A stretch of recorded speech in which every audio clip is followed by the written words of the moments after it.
Ahoy mga T-shirt, it's me again, Mike V, your T-shirt guy. And today, we will unbox something na naman, no? Ito naman ay galing sa Samsung Philippines. Kung interesado ka kung ano ang nasa laman ng paper bag na to, please stay tuned mga T-shirt.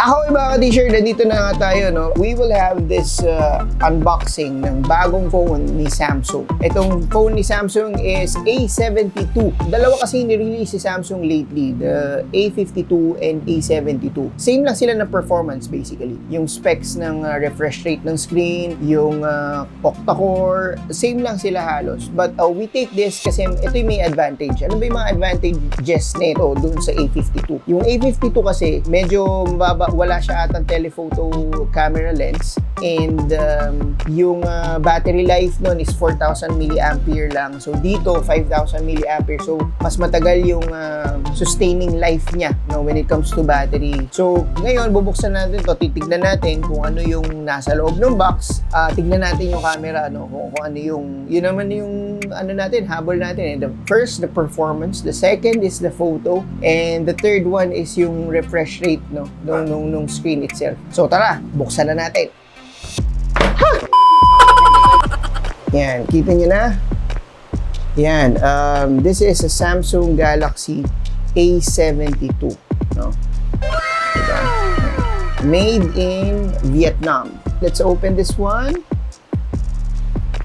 Ooh. Ano yun? Wow, okay. So meron siyang Samsung Care. So repair service program, breakage up to 2. O, tinan mo, meron din palang ano eh. May libre siyang Samsung Care, no, for 2 years. So, tinan nyo yan, no? Tignan nyo yan. So, ayan, Samsung Galaxy A72. So, meron siyang Infinity O display na parang S20 Plus, quad camera 64MP with OIS and IP67 water and dust resistant.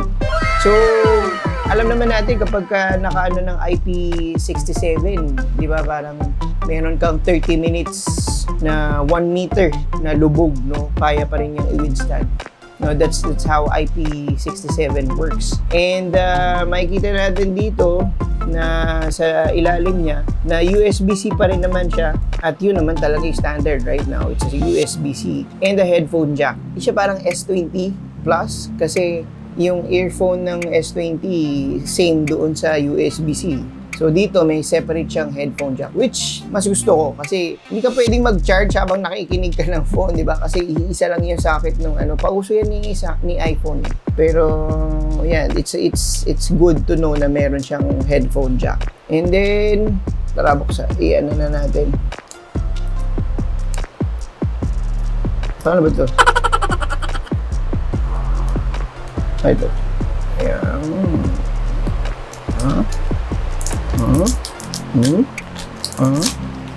Tapos sa dulas, di ba? Wow, di ba? So mapapansin natin dito sa likod, yan, may telephoto camera lens. So I think this is the main camera, 64 megapixel, 5 megapixel, 10 megapixel, di ba? And 12 megapixels. And the finish is parang glossy matte finish, no, na plastic. So plastic, hindi siya kasing prestige ng S20 yung material na ginamit dito, but okay na rin for the price itself. And then medyo bulky siya, hindi siya manipis, no, kagaya ng mga S series. So yun yung difference niya.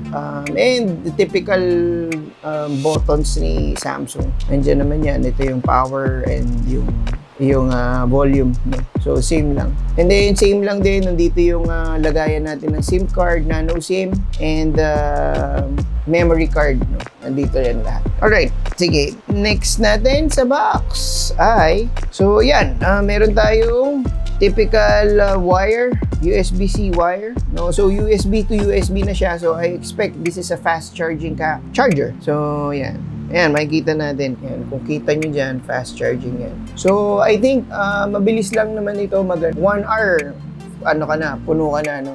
Sana, moving forward, merong faster charging pa si Samsung. Kasi, alam ko merong phone sa market right now. I don't remember if it is an Oppo or a Realme na mapupuno na agad yung battery. Yung battery niya for about 20 minutes, no? Hopefully that will be a sooner version of Samsung, no, para mas mabilis kasi nga, di ba, lahat tayo ngayon on the go, so we needed faster charging ng mga phones. So yeah, and then makapapansin nyo, wala siyang headphone. That's sad. Yeah, pero okay na rin kasi you buy naman the phone not the headset. Alam naman natin yung mga headset na yan is nililibre lang sa sa mga prestige nilang mga brands or yung mga top of the line kagaya ng S series, no. I remember nagiging tono ko na binigyan nila ako ng Galaxy Buds and meron pa akong AKG na earphone. So depende talaga, no? Makikita niyo yung price. Iba-iba kasi yung pricing nito. So, this phone is amounting around 23 to 24,000 pesos. Depende kung saan store ka bumili. No, mantakin mo, processor nito is 8GB octa-core na. And then, 256 pala ang memory space nito.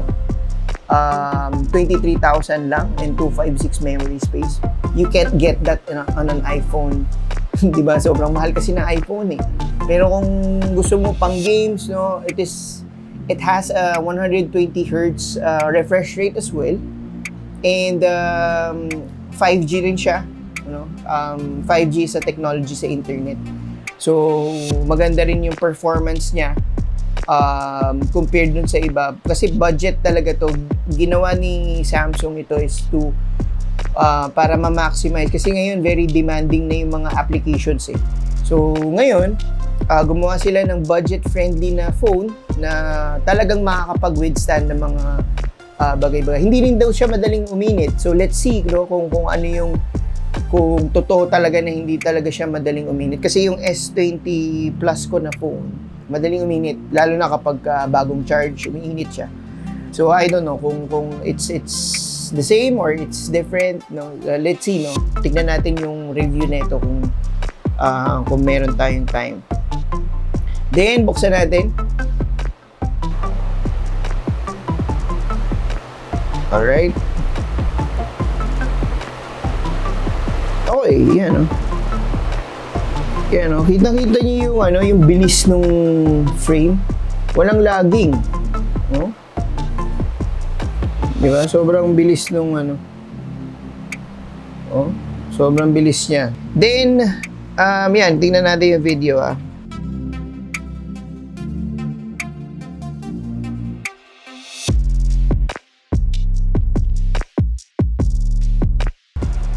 And meron siyang HDR as well. Tapos, napakaganda ng kanyang ng quality. Hindi kagaya ng ibang mga phone na sabi nila na ganito, fake news, di ba? Maraming fake news talaga na mga specs sa mga camera. But right now, I can see, based dito sa videos na nagawa natin, maganda yung kanyang pagkakakuha. No, maganda yung camera na gamit. Ayan, di ba? Kitang-kita nyo to, di ba? In-unbox natin kanina. So, nagtataka ako, bakit wala yung manual? Diba? Wala rin yung pagbukas ng phone, yung pagtusok. Diba? So, pagbukas natin, diba, ginanyan natin. So, pagbukas natin, nandito lahat, blah, blah, blah. Diba? Yan, nandito yung phone, and so on. Sino ba naman makakaisip na nasa tuktok? Ha? Samsung, nasa tuktok. Ha? Pag mga matatanda, hindi na ito makikita. Forever na nandito to. So, yan o. Meron palang ganon. Oh, yan o. Oh, tapos, ayan siya. Ito niyan. Ayan siya. Tapos, pag binuksan natin to, meron pala, oh. Ayan o. Oh, may libreng jelly case na pala. Bumili pa. Talaga, Charmin? Tapos ayan, merong quick start guide. Nandito na siya, yung hinahanap natin. And yung warranty card. Di ba? Paano kung sabihin mo, wala pong warranty card? Eh di babalik ka na naman sa bahay mo. Oh, di ba? Ayan.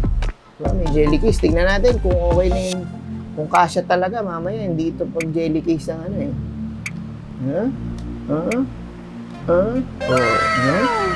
Jelly. Dibilin. Okay. So, yan, no, mga ka-t-shirt, no, beware na tignan yung takip. Yan, tignan yung takip para dun sa manual warranty card and sa jelly case na libre.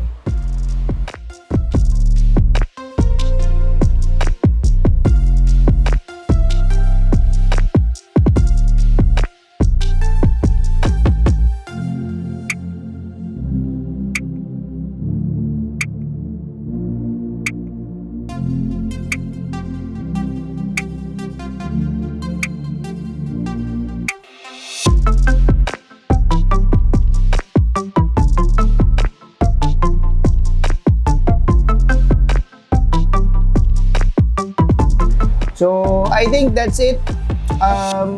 Siguro we can have a review some other time. Let's see no, kung paano siya nag-work.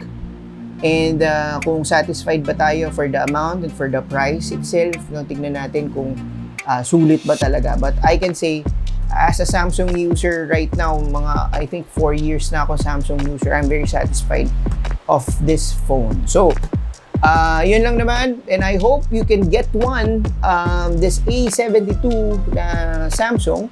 I will give the link sa description box kung gusto siyang bilhin through Lazada and Shopee.